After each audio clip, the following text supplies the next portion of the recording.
Effectivement, le vocable de réduction de temps de travail peut être trompeur, dans la mesure où tout le monde le fait, c'est plutôt la manière de le faire qui différencie. Est-ce qu'on baisse le temps de travail des hommes et des femmes? Est-ce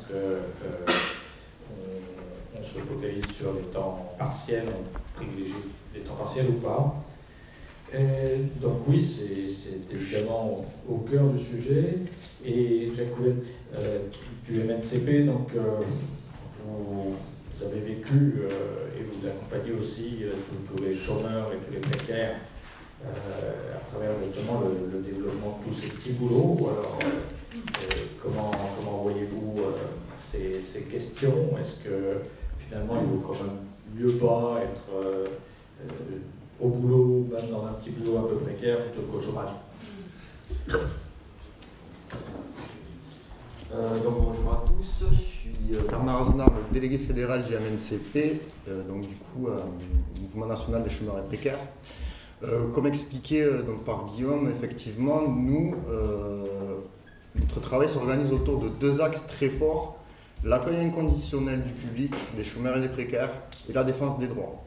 Donc dans ce cadre-là, autour de la précarité, c'est marqué dans le titre de notre mouvement, Mouvement National des Chômeurs et Précaires.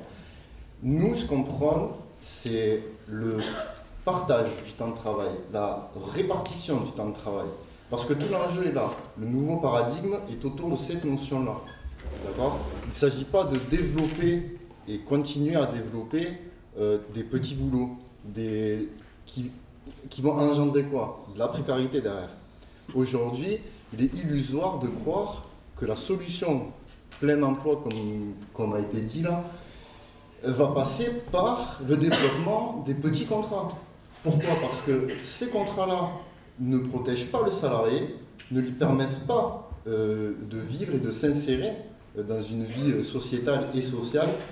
Donc du coup, notre mouvement, très clairement, va plutôt prôner une répartition du temps de travail, comme j'ai expliqué au préalable. Autre point également très important, pour le MNCP, cette notion d'accueil inconditionnel et défense des droits. Pourquoi? Parce que les chômeurs et les précaires, donc à peu près 6 millions et demi de personnes aujourd'hui quand même en France, n'ont pas d'instance de représentation.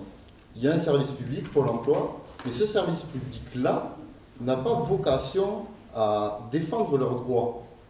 Le Pôle emploi, concrètement, est un service public qui va essayer de mettre en adéquation une offre et une demande. Donc une offre émanant d'entreprises et la demande par les personnes.